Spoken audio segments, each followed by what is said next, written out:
Assalamualaikum warahmatullahi wabarakatuh. Salam sejahtera untuk kita semua. Perkenalkan, saya Vincentia Sinurat NPM A1A024085 dari Program Studi Pendidikan Bahasa dan Sastra Indonesia, Fakultas Keguruan dan Ilmu Pendidikan. Baiklah, di sini saya akan menyampaikan hasil UTS jawaban keterampilan membaca saya, dosen pengampu Bapak DR Nurmansyah MPD. Jawaban keterampilan membaca saya ambil dari buku Prof. Dr. Henry Guntur Tarigan. 1. Jelaskan hakikat keterampilan membaca, tujuan dalam membaca, aspek-aspek dalam membaca. Baiklah, menurut Tarigan 2008, keterampilan membaca adalah suatu proses yang ingin dilakukan serta dipergunakan oleh pembaca untuk memperoleh pesan yang ingin disampaikan oleh penulis, baik itu secara media kata maupun bahasa tulis. Menurut Tarigan 2008, mengemukakan tujuan dibagi menjadi beberapa kategori. Yang pertama itu ada membaca untuk mencari informasi, membaca untuk kesenangan, membaca untuk kritis, membaca untuk meningkatkan kemampuan lisan, dan membaca untuk memahami.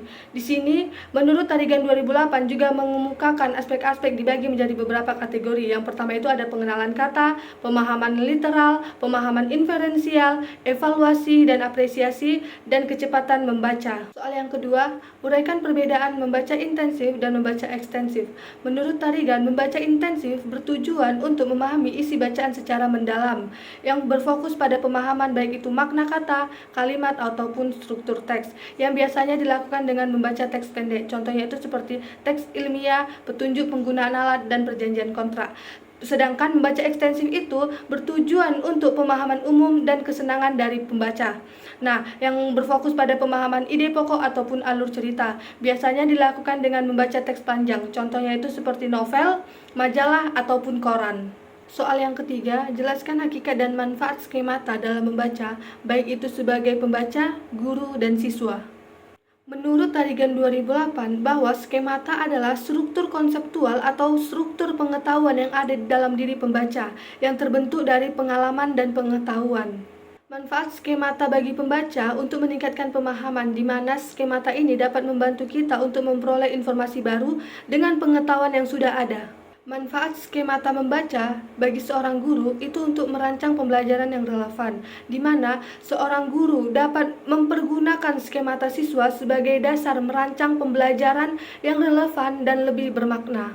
Manfaat skemata bagi siswa itu untuk meningkatkan motivasi, di mana ketika siswa dapat menghubungkan teks dengan pengetahuan mereka, maka mereka akan lebih termotivasi untuk membaca. Soal yang keempat, jelaskan hakikat dan jenis-jenis membaca pemahaman menurut tingkatannya. Menurut Tarigan, bahwa membaca pemahaman adalah membaca yang bertujuan untuk memahami isi bacaan, yang di dalamnya melibatkan kemampuan untuk menangkap makna yang tersirat dan yang tersurat. Jenis-jenis membaca pemahaman dibagi menjadi beberapa tingkat. Yang pertama itu ada membaca literal yang dinyatakan tingkatan paling dasar, yaitu untuk memahami informasi yang dinyatakan secara eksplisit di dalamnya, yang biasanya untuk menjawab pertanyaan menggunakan 5W plus 1H, yaitu ada siapa, apa, di mana, kapan, mengapa, dan bagaimana.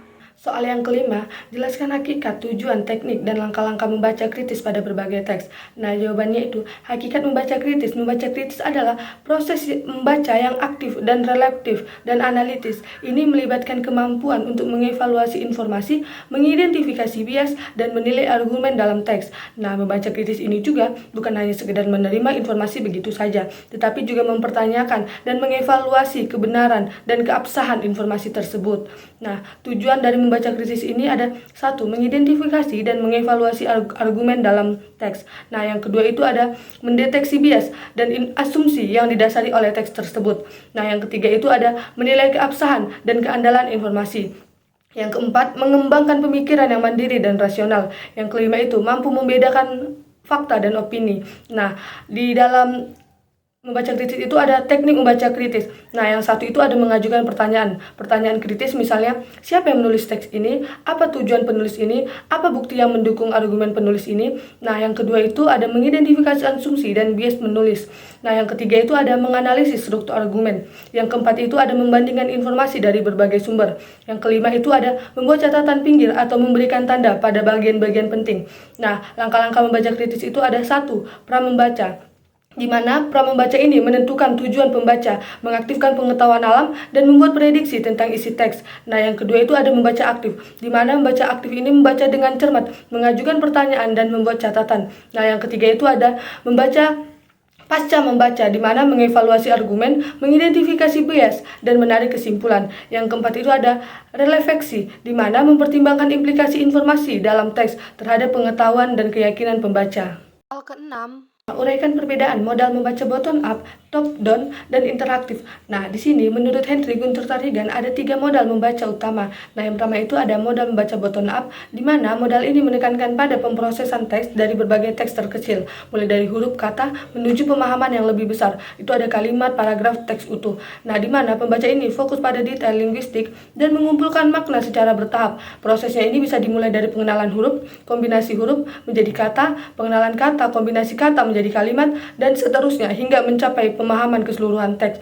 Nah, modal ini cocok untuk kita, pembaca, pemula, atau teks dalam bahasa ini menjadi bahasa yang kompleks. Nah, yang dua ini ada membaca top down. Nah, di mana modal ini menekankan pada penggunaan pengetahuan latar belakang dan harapan pembaca untuk memahami teks tersebut. Nah, pembaca ini membuat hipotesis tentang makna kata berdasarkan pengetahuan yang sudah dimiliki, lalu mencari informasi dalam teks. Nah, prosesnya itu bisa kita mulai dari pembaca memiliki perkiraan akan maksud dari teks tersebut. Nah, lalu membaca ini akan memastikan apakah perkiraannya ini benar atau tidak. Nah, modal ini efektif untuk pembaca yang sudah mahir dalam teks dengan topik yang lebih familiar dan lebih sering kita dengar. Nah, yang ketiga itu ada modal membaca interaktif. Nah, di mana modal ini menggabungkan elemen bottom up, top down, pembaca bergerak bolak-balik antara pemrosesan detail, linguistik, dan penggunaan pengetahuan latar belakang tersebut. Nah, prosesnya itu sangat fleksibel dan disesuaikan dengan kebutuhan pembaca dan karakteristik dari teks tersebut. Nah, pembaca juga dapat menggunakan modal ini sesuai dengan kebutuhan. Soal yang ketujuh itu ada jelaskan sintak atau langkah-langkah dalam metode membaca dengan menggunakan SQ3R. Jawabannya itu, menurut Tarigan, langkah-langkah metode membaca SQ3R itu adalah membaca dengan menggunakan teknik membaca yang efektif untuk memahami dan mengingat informasi dari teks tersebut. Nah, SQ3R ini adalah singkatan dari satu survei, di mana survei ini pembaca meninjau sekilas teks untuk mendapatkan gambaran umum tersebut. Nah, langkah ini meliputi membaca judul, subjudul, gambar, grafik, dan ringkasan tersebut. Nah, yang kedua itu adalah question. Nah, di mana pertanyaan. Pembaca merumuskan pertanyaan-pertanyaan yang ingin dijawab dari teks tersebut. Nah, pertanyaan ini dapat dibuat berdasarkan judul, subjudul, atau bagian-bagian penting lainnya. Nah, yang ketiga itu ada read, baca, di mana pembaca ini membaca teks secara aktif sambil mencari jawaban dan pertanyaan yang telah dibuat oleh mereka. Nah, pembaca juga menandai bagian-bagian penting dan mencatat poin-poin utama tersebut. Nah, yang keempat itu adalah recit, di mana recit ini adalah ucapan. Setelah membaca setiap bagian, pembaca mencoba menjawab pertanyaan-pertanyaan dengan kata-katanya sendiri. Nah, langkah ini membantu memperkuat pemahaman dan ingatan pembaca. Yang kelima itu adalah review, di mana review ini adalah ulasan. Nah, pembaca mengulas kembali catatan dari poin-poin penting tersebut dari teks. Nah, langkah ini membantu menyegarkan ingatan dan memastikan pemahaman yang lebih komprehensif. Soal yang kedelapan, menurut Anda mana yang lebih unggul penggunaan metode menggunakan SQ3R, DRTA, Quantum Reading, dan Mind Map bagi seorang mahasiswa? Nah, berikan alasan mengapa lebih unggul dibandingkan dengan metode membaca lainnya. Nah, jawabannya itu, menurut saya yang lebih unggul dari keempat metode ini adalah menggunakan SQ3R, di mana itu ada survei, question, read, recit, dan review. Nah, keunggulan dari SQ3R ini adalah metode ini sangat sistematis dan mampu membantu mahasiswa untuk memahami teks secara mendalam. Nah, dari tahap question ini mendorong pembaca untuk berpikir kritis dan aktif untuk mencari jawaban dalam teks. Nah, dalam tahap recit dan review ini memperkuat ingatan pemahaman jangka panjang. Nah, alasan dari keunggulan ini adalah, nah, ini cocok untuk pembaca buku, teks, atau materi kuliah yang kompleks karena berfokus pada pemahaman mendalam, membantu mahasiswa untuk mengidentifikasi poin-poin penting. Nah, yang kedua itu ada mind map. Nah, mengapa mind map? Karena keunggulan dari mind map ini merupakan membantu mahasiswa untuk memvisualisasikan hubungan antara konsep, mengorganisasikan informasi secara spasial. Nah, di sini akan meningkatkan kreativitas dan kemampuan berpikir asosiatif dan memudahkan proses mengingat dan mereview materi tersebut. Nah, mengapa alasan keunggulan mind map ini adalah sangat berguna untuk mencatat materi kuliah, membuat ringkasan, ataupun merencanakan tugas, membantu mahasiswa untuk melihat gambaran besar dan membantu hubungan antara bagian dalam suatu materi. Demikianlah hasil jawaban UTS keterampilan membaca saya. Sekian saya ucapkan terima kasih. Wassalamualaikum warahmatullahi wabarakatuh. Jangan lupa like, comment, and subscribe. Bye-bye.